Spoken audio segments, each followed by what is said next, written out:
زرخیز زمین، بھرے ہوئے گودام، محل جو دھوپ سے چمکتے تھے، بازار جہاں سونا ہاتھ بدلتا تھا، اور پھر بھی ان کے دل خالی تھے۔ انہیں لگتا تھا اگر اللہ ہم سے ناراض ہوتا تو ہمیں یہ مال اور دولت نہ دیتا۔ تب اللہ نے ان کے درمیان ایک نبی بھیجا، نہ تاج نہ لشکر، بس حق کے لفظوں کے ساتھ۔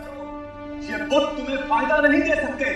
مگر جب اس قوم نے حد سے بڑھ کر انکار کیا اور نبی کے صبر کا پیمانہ چھلک گیا، تو پھر آسمان نے فیصلہ سنا دیا،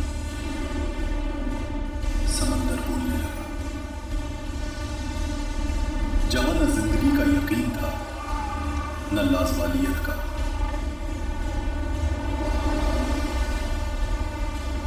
دجلہ دریا کے کنارے دنیا کے سب سے پرانے اور امیر شہروں میں سے ایک، ایسا شہر جہاں زمین سونا اگلا کرتی تھی، دریا سے تجارت چلتی تھی، اور لوگ اپنے آپ کو اللہ کے عذاب سے محفوظ سمجھنے لگے تھے۔ تمہیں اس کا چہرہ دیکھنا چاہیے تھا جب بکری مسالے لے کر بھاگ گئی، اسے زیادہ قیمت وصول کرنے کی سزا ملی۔ مگر انہوں نے نعمت کو مقصد بنا لیا اور نعمت دینے والے کو بھول گئے۔ یہ وہ قوم تھی جو حضرت لوط علیہ السلام کے بعد آئی تھی، اور وقت کے ساتھ پھر سے غرور، نفس اور دنیا میں ڈوب گئی۔ قرآن کے مطابق یہ لوگ شرک اور گمراہی میں مبتلا ہو چکے تھے۔ اللہ کو چھوڑ کر مخلوق سے مدد مانگنا، بتوں کو طاقت کا سرچشمہ سمجھنا اور کہنا یہ ہمیں اللہ کے قریب کرتے ہیں۔ وہ بزرگ اللہ کے بہت قریب تھے، ہم ان سے دعائیں اس لیے مانگتے ہیں کہ وہ ہماری دعا اللہ تک پہنچا دیں اور دعا کا وسیلہ بنے۔ بالکل صحیح کہہ رہے ہیں۔ اللہ پاک نے سورہ یونس میں صاف الفاظ میں بتایا ہے کہ اور یہ اللہ کے سوا ان چیزوں کی عبادت کرتے ہیں جو نہ انہیں نقصان پہنچا سکتی ہیں اور نہ فائدہ، اللہ کے سوا اسے پکارے جو قیامت تک اسے جواب نہیں دے سکتا، اور وہ ان کی دعا سے بالکل بے خبر ہیں۔ اور جب لوگ جمع کیے جائیں گے تو یہ ان کے دشمن بن جائیں گے اور ان کی عبادت کا انکار کر دیں گے۔ اسی شہر میں اللہ اپنے نبی کو بھیجتا ہے، حضرت یونس علیہ السلام۔ آنکھوں میں درد، آواز میں یقین۔ صرف اللہ کی بندگی کرو، اسی سے ڈرو، اسی سے امید رکھو۔ لوگ ہنس دیتے، ڈرے؟ پر کیوں؟ کوئی کہتا ہم امیر ہیں، طاقتور ہیں، اگر اللہ ناراض ہوتا تو ہم یہاں ہوتے۔ تم جن بزرگوں کے بت بنا کر عبادت کر رہے ہو، قیامت کے دن یہ بھی اللہ کو حساب دے رہے ہوں گے۔ یونس، تم ہمارے بتوں کی گستاخی کر رہے ہو، یہاں سے چلے جاؤ۔ تفسیر ابن کثیر کے مطابق ایک بڑا کاروبار بھی چلا رہے تھے۔ اس مہینے اب تک 540 سونے کے سکوں کا منافع ہو چکا ہے۔ اب یونس کو کیسے بتائیں کہ اگر یہ لوگ اللہ کی عبادت کریں گے تو ہمارا منافع کیسے ہوگا؟ تو عذاب لا کے دکھاؤ۔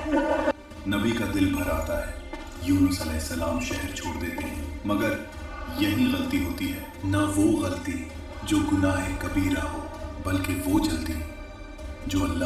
یونس علیہ السلام ایک کشتی پر سوار ہوتے ہیں، سمندر شیشہ جیسا صاف، ہوا نرم، آسمان پرسکون، لگتا ہے جیسے سب ٹھیک ہو گیا ہو، لیکن آسمان کا رنگ بدلتا ہے، ہوا چیخنے لگتی ہے، لہریں کشتی سے اونچی، ملا چلاتا ہے، وزن کم کرو، کشتی ڈوب جائے گی۔ سمندر جیسے کسی ایک شخص کو مانگ رہا ہو، فیصلہ ہوتا ہے، پورا ڈالا جائے گا۔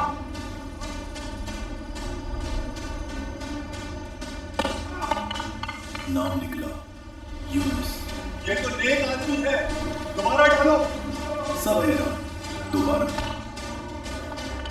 یونس، تیسری بار یونس۔ اب کوئی شک باقی نہیں رہتا۔ یونس علیہ السلام خود کہتے ہیں یہی اللہ کا فیصلہ ہے۔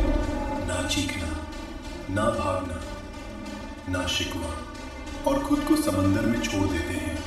اس لمحے پانی بند ہوتا ہے اور ایک ایسی مخلوق جس کا اندازہ کسی کو نہیں تھا انہیں نگل لیتی ہے۔ وہ پورے جسم کے ساتھ اندھیرے میں چلے گئے، سب سے گہرا اندھیرا۔ یہیں سے یونس علیہ السلام کو احساس ہوتا ہے، میں جلدی کر گیا، میں نے اپنے رب کا انتظار نہیں کیا۔ اور پھر اس گہری تاریکی میں ایک آواز بلند ہوتی ہے، لا الہ الا انت سبحانک انی کنت من الظالمین۔ کوئی بہانہ نہیں، کوئی جواب نہیں، صرف اقرار۔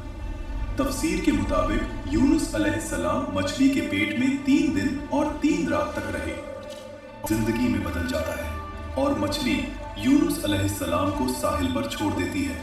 جسم کمزور، جلد نازک، مگر سانس چل رہی ہے۔ اللہ میدان میں ایک درخت اگاتا ہے اور سایہ دیتا ہے۔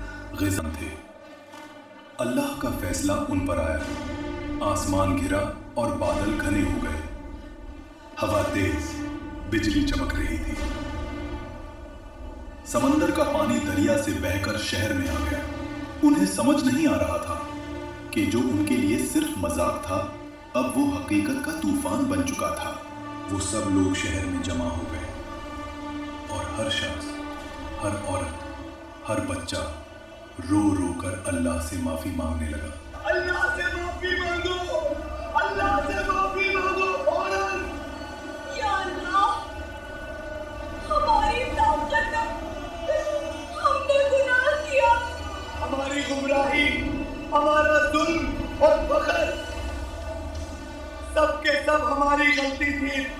ہر طرف صرف ایک ہی آواز گونج رہی تھی کہ اے اللہ ہمیں معاف کر دے، ہم تیرے ہی بندے ہیں اور ہم غفلت کی نیند سو گئے تھے۔ تفسیر میں آیا ہے، اس وقت وہ سب روتے رہے اور مائیں اپنے بچوں کو رونے پر مجبور کر دیں تاکہ اللہ کی رحمت نازل ہو اور عذاب ٹل جائے۔ اور پھر اللہ نے اپنے بندوں کے گناہوں اور توبہ کو دیکھا اور عذاب کو واپس لے لیا۔ سمندر کا پانی واپس چلا گیا، شہر بچ گیا، گھر، کھیت، بازار سب اپنی جگہ پر، اور جو لوگ رو کر دعا کرتے رہے ان پر اللہ کا فضل نازل ہوا۔